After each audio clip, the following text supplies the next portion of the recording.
We have to start off with the 90th Annual Awards Ceremony. And joining us for that, we have the Entertainment Correspondent for Black in America, Tanisha LaVerne Grant. Thank you so much for being here. Thank you so much for having me, Shannon. It was an amazing show, right? I had a great time. I thought this was one of the better shows that I've seen in recent history for the Oscars. It definitely was. I'm loving the diversity. You know, it's like Cheryl Boone Isaacs is no longer, you know, the president of the Academy, so I'm really interested to see what's going to happen moving forward. I hope she stays very involved. Well, you know what? We do. We do. All right, so let's start off by talking about the big winners of the night. Okay, so Robert Lopez. Yes. Beyond. Yes. Double EGOT. Like, the first ever to be a double EGOT. Yeah. Break it down for us. Tell them what it is. I mean, EGOT is when you win an Emmy, a Grammy, an Oscar, and a Tony. Let me repeat that for the children. An Emmy, okay? Grammy, Oscar, Tony. Wow, and he's done all of those twice. Amazing. That is very impressive. And in EGOT spirit, I was so happy to see Whoopi Goldberg on the carpet. She looked absolutely breathtaking. Well, we'll be getting to the fashion later. We may have some But she's an EGOT, so I that. felt compelled to mention Whoopi Goldberg as well. Yes, and I'm proud she was there. It's good to see her on the carpet. Now, another big winner was Frances McDormand. She was there as well and took home an award. Tell us about that. You know, I just kind of wanted somebody else. Shade? No. I mean, it's just, you know. But a lot of the awards were saying she was going to win for Best Actress for 3 billboards outside of Ebbing, Missouri because of just the passion she put into it. I didn't even want to see the movie, but when I saw it, I was drawn in. Who did you want to win? You know, Shannon, you know, I don't want to say. I just want to just kind of like, you know. I have like my picks, and I just kind of want to just leave it there for a second, you know. Fair enough. Okay. Well, there was another big winner of the night. Of course, we have to talk about Jordan Peele. Oh, that was amazing. Amazing. I mean, Jordan Peele, history maker. You know, the first African American ever to win for Best Adapted Screenplay. I mean, does it get any better than that? It doesn't. Do you think that opens up the door for others to do it as well? Has this been this is a one-time shot? I don't think it's a one-time shot, but what happens at these award shows, you know, we have these breakthrough wins, right? And then we think the floodgates are opened. You know, it happened back in 2001 with Halle Berry when she made this amazing speech. It was like the floodgates are now open and there's going to be opportunities for everybody. And then, you know, a couple years ago, it was the Oscar So White, you know, thing going on. So just because he won doesn't necessarily mean there's just going to be this, like, you know, downpour of, like, opportunity. I mean, you know, it's open, but we just still have to get into the shed and keep pushing out that content, keep writing, keep getting our stories out there, keep getting the narrative told. I'm excited for Jordan. It was a major win. But, you know, I'm not super too excited that, you know, that means everybody else, you know, years to come. I mean, we had 13 nominees, 13 African Americans were nominated. Wow. You know, and we had Jordan Peele and Kobe Brown.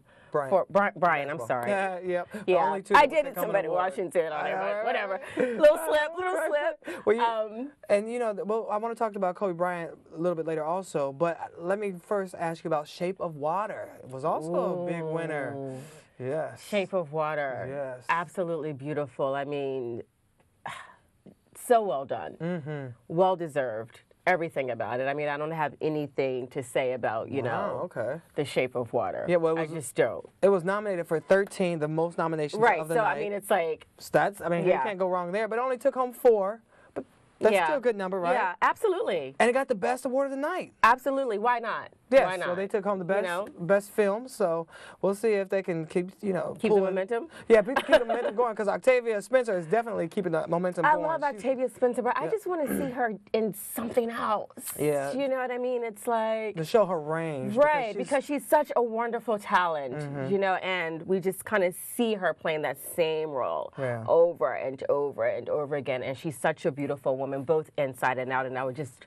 really like to see her in something a little bit more fierce and a little bit more... I hear you. Yeah. Now, do you think there were any snubs last night? You know, I think that was a pretty smooth show considering what happened last year. Yes. I don't think there were a lot of snubs, actually. Okay. You know, none that I picked up on. I was in the press room, you know, so, I mean, I tried to watch the show straight through and, you know, trying to keep up online, but I didn't really see too many snubs. What about you? So, you know, well, a lot of people thought Mary J. should have took home Best Song. Oh, don't even talk to me about Mary. Listen, the only reason why I flew out here from New York City, from Harlem, is to represent Mary J. Blige. You know, I got the hoop earrings on. You were ready. You know, New York City.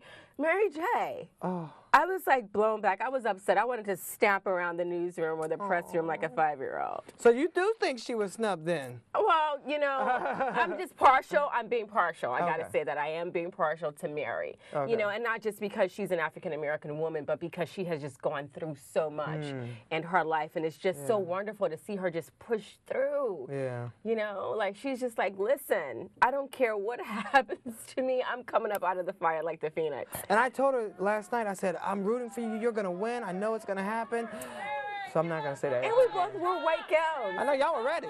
Yes, and we're dressed alike, Mary. Like, I'm here for you. Bring it in. And, you know, I was just disappointed. I don't want to say that it was necessarily, you know, a snub, but I took Mary very personally and just wanted Mary to win. Well, let's talk a little bit about people getting political. One of the other winners of last night, Frances McDormand, she got up and made a pretty impressive speech. That was awesome. Yeah, tell us more about what happened. Everybody stood up. You know, she's like, if you are a woman in this room, you know, nominated or not, essentially, and you work in this business, stand up, you know, so that we can see who you are, because you are the new guard. The divine feminine is here.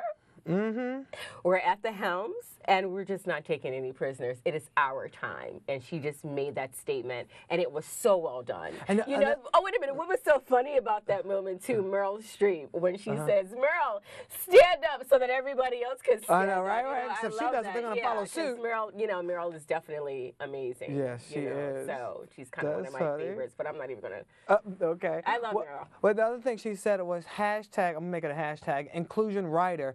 Which, inclusion writer, yeah. Yeah, which means that if you are signing an inclusion writer, then you can make sure that there are other diverse parts and people behind the camera, in front of the camera, in that production that are also going to be, you know, basically promoting diversity on that production. Yeah. So she was like, everyone needs to make sure there is an inclusion writer when they do these big projects. That was awesome. Yeah. That was awesome, and there should be. Well, you know, there was a lot of smoke on Instagram and Twitter when Kobe Bryant won his award, even from the President of the United States. I don't. Who? Okay, Donald Trump. Yeah. I try not to even, put those in the same sentence? Okay. I Donald cannot. Trump talked about it. What do you think? You know, Donald Trump, somebody needs to reel him in. That's not going to happen. Yeah, I mean, it's just too much. But do you think that they were warranted by saying, how could they honor Kobe Bryant because of his past sexual misconduct allegations or sexual assault allegations during the year of the Time's Up movement? You know, Kobe is a major force. You know, he made his apologies. I just don't think that, you know, him winning an Oscar should, you know, diminish.